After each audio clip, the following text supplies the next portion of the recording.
and he spoke with our David Aldridge. Mr. Irving, What's going on? it's another day in the amazing life of you. Yeah, I guess you could say that. Hey, when you got to Duke, it was a new team, a whole bunch of new guys. You had to get up to speed quickly. Any similarities with this group, even though they're pros and I get all that, but it's still a bunch of new guys. It's new.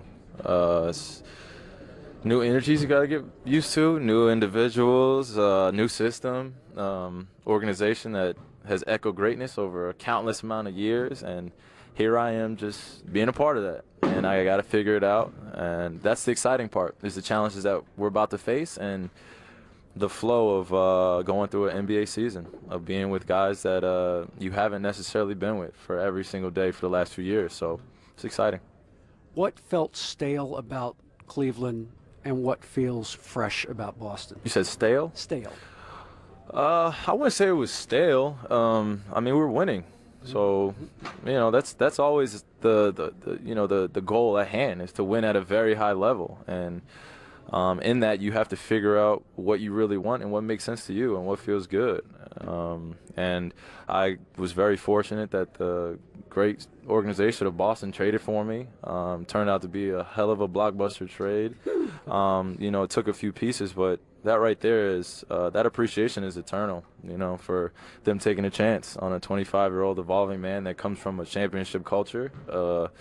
I've played with the best, I've competed with the best, and I've beaten the best. So I understand a lot of the the rigors of being in an NBA season, being on a high-profile team, and I feel like I brought all that experience here. And when you think about all the things that I learned from that situation and being there, I now carry some of those things onto a new situation that I'm here right now in Boston. Is it fair to say that you felt like you would never reach your full potential as a player, leader, and all of it if you had stayed?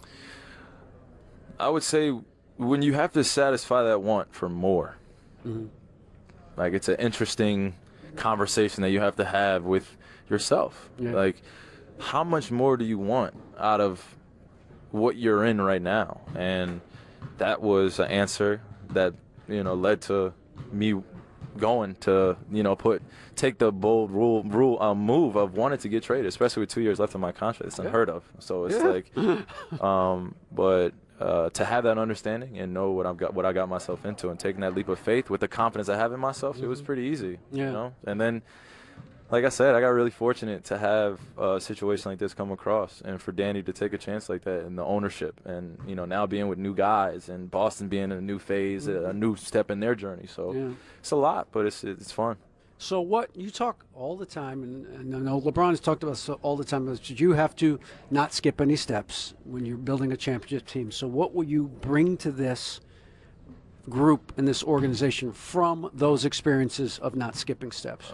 Absolutely, that patience of understanding it's not going to look pretty every day. It's not going to look pretty every practice. It's not going to look pretty every game. But the biggest thing that will tell the sign of our team and our identity is how we respond. It's like we can go through it, and some things will look, like they're not supposed to, or some people will react in a certain way that you're not used to, and that comes with being human. Learning new individuals. So I understand that, and I appreciate that. So now that you've been in that moment, how do we move forward and address this, so as a collective group we're back on the same page? And I haven't even talked about the basketball part. So that's just the human being part of getting to know teammates and being in a situation. So the basketball part is of some significance, of course. So a little bit, like this much.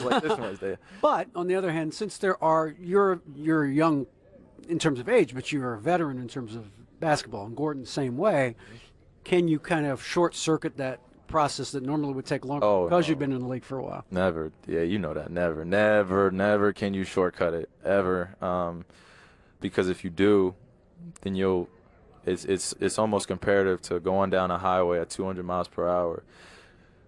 You end up missing, a great man told me that, you end up missing some of the things that are important that you can't see because you're going so fast. And you don't want to get into that being a habit, to where instead of addressing it and necessarily getting out the car and smelling the flowers, you keep zooming past it. You gotta take it slow and steady. And then when it's time to elevate that, then everyone knows what that turn is like, because it's going to be a time where we got to get serious and, okay, this is the time, okay, because it's all planned out. It's all planned out. Once you go through those 82 games, you get to the playoffs, you know exactly the identity you should be at a certain point. But now you got to figure out with a different group of individuals. On the basketball court, what do you anticipate will be the biggest challenges your team faces? The level of play that we have to play at in order to be a great team in this league, not just a team that goes through the regular season just to get through. It'll be the biggest challenge for us is understanding how much of a difference it is between a good and a great team.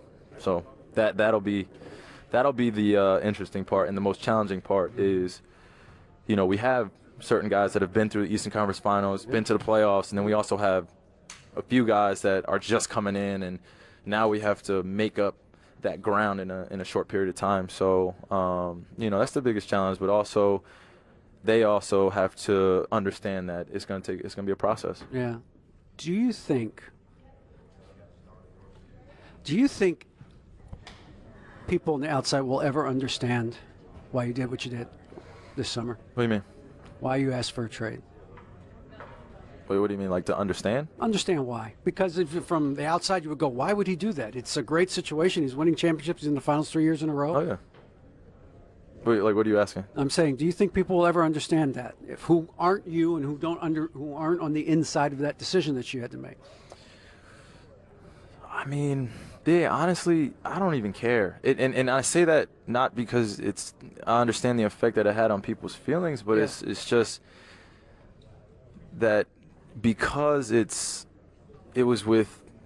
I feel like because it was at a time where no one expected it. Yeah. It was right. That's when it came at a big surprise, and then everyone wanted answers. And at the end of the day, it's like you can say as much as you want to make sense of it in terms of what you did in order for what you deem best for yourself, and whether they understand it or not is on them. Yeah. And I'm not here to answer all those questions, because it's literally coming from a place that has almost zilch to do with two hoops and a basketball. I see it as just basketball. Yeah. Then you add business into it, and then you add the personal relationships into it, and then that's when everyone has more and more questions. And I felt like that's where it went. Yeah. And I never had anything to say until it's true. until I went on First Take, until now I'm talking to you today. Yeah. Like you can ask as many times as you want, frame it as much as you want. My focus will never be there, in that place in terms of trying to fixate on making someone feel better or having someone understand it. I can't. It's impossible. Right. It's impossible. Well, look, my friend, I wish you the best of luck this year. It's a great situation and great potential with this group and with yourself. Appreciate it. All Thank right. you, man. It's good to see you here, man. You too. Hey, Thank come you. on. I got to be here for the big boys now. Thanks for your time. I appreciate you, man. All right. Thank you, man. All right. Appreciate you. All right, DA, thank you very much. Sometimes I forget how relatively young Kyrie Irving